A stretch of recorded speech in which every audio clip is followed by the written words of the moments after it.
Olá! Hoje a gente vai conversar sobre um assunto sério: os tumores cerebrais. É um tema que, a gente sabe, pode trazer muita angústia, muita incerteza. Mas o nosso objetivo aqui é justamente transformar essa incerteza em conhecimento, de uma forma bem clara, para a gente entender melhor o que esse diagnóstico realmente significa. E agora? Essa é, sem dúvida, a primeira pergunta que vem à mente quando se recebe um diagnóstico de tumor cerebral. É um momento que vem carregado de dúvidas. Então, vamos começar a desembrulhar essas respostas um passo de cada vez. Então, vamos lá. Começando pelo começo, o diagnóstico. Ter uma base sólida de informação é a ferramenta mais poderosa que existe para a gente poder lidar com a incerteza. Olha, o primeiro fato interessante é a variedade. A Organização Mundial da Saúde classifica mais ou menos 120 tipos diferentes de tumores cerebrais. É um número que impressiona, né? Mas a gente precisa colocar ele em perspectiva. E aqui está o ponto principal. Apesar de serem 120 tipos, a imensa maioria deles é super rara. Isso é muito importante, porque quer dizer que os especialistas podem focar a pesquisa e os tratamentos naqueles tipos que são mais comuns, o que acaba levando a resultados melhores. No geral, os diagnósticos mais comuns costumam se encaixar nessas três categorias aqui. Tem os gliomas, que incluem o glioblastoma, os meningiomas, que na maioria das vezes são benignos, e os tumores de hipófise, que também, em grande parte, não são cancerígenos. Só de saber isso já ajuda a dar uma primeira organizada nas ideias. Ok, agora a gente entra naquela pergunta de US$ 1 milhão. Mas por quê? Vamos falar um pouco sobre as origens dos tumores cerebrais, tentando separar o que é fato científico do que é mito. De um jeito bem simples, um tumor nasce quando alguma coisa no DNA de uma célula dá errado e ela começa a se multiplicar sem parar, sem controle, criando uma massa. Para a gente visualizar o desafio que é tratar isso, tem uma analogia que ajuda bastante. Essa imagem aqui, que vai do caos para a clareza, representa bem essa analogia. É uma forma de simplificar um conceito que é super complexo, mas que é fundamental para a gente entender como os tratamentos funcionam. Pensa assim, a massa principal do tumor é como um monte de sal. É algo concentrado que os cirurgiões conseguem ver nos exames e muitas vezes remover. Só que o grande desafio mesmo são os grãos de pimenta. São as células do tumor que se espalharam sozinhas pelo tecido do cérebro. Por isso, um tratamento eficaz precisa cuidar das duas coisas: tirar o monte de sal e combater os grãos de pimenta. Então, o que causa isso de verdade? Olha, a ciência é bem clara. O único fator de risco que é realmente comprovado é ter tido uma exposição anterior à radiação ionizante, como numa radioterapia.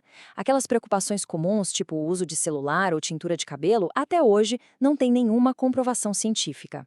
Existem também algumas síndromes genéticas raras, mas, como o nome já diz, são bem raras.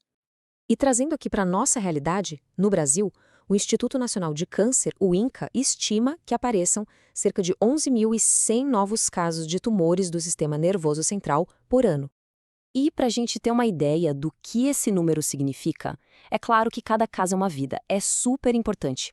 Mas no universo do câncer, os tumores cerebrais são considerados raros.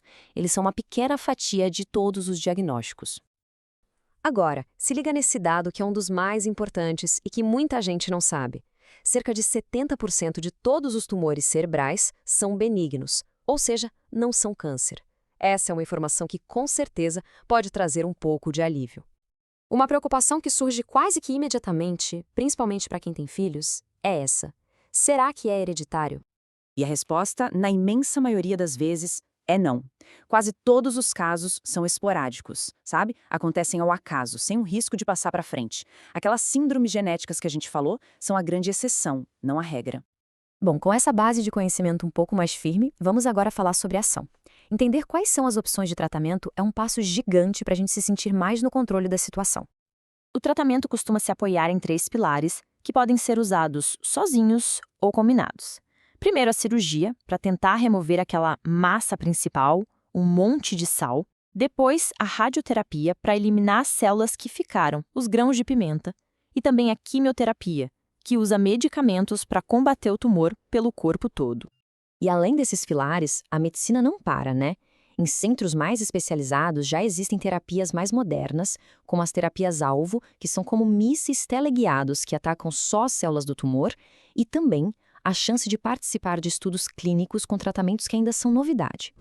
E isso tudo nos leva a uma das decisões mais importantes de toda essa jornada: onde e com quem fazer o tratamento. Presta muita atenção nessa frase. Ela é, talvez, a chave de tudo. Como os tumores cerebrais são raros, a experiência da equipe médica não é só importante, ela é decisiva para os resultados lá na frente. A melhor forma de cuidar disso é com uma equipe multidisciplinar. Não é uma tarefa para um médico só, de jeito nenhum.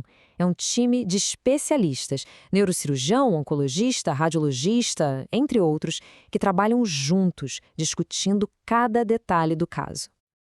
Por favor, é fundamental lembrar disso.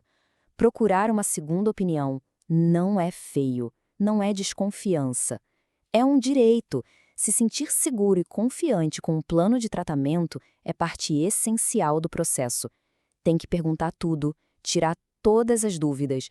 Um diagnóstico de tumor cerebral é, sim, avassalador, não tem como negar. Mas à medida que a gente entende os tipos, derruba os mitos, conhece as opções de tratamento e, principalmente, entende a importância de ter uma equipe experiente, essa jornada pode ser percorrida com mais clareza e confiança.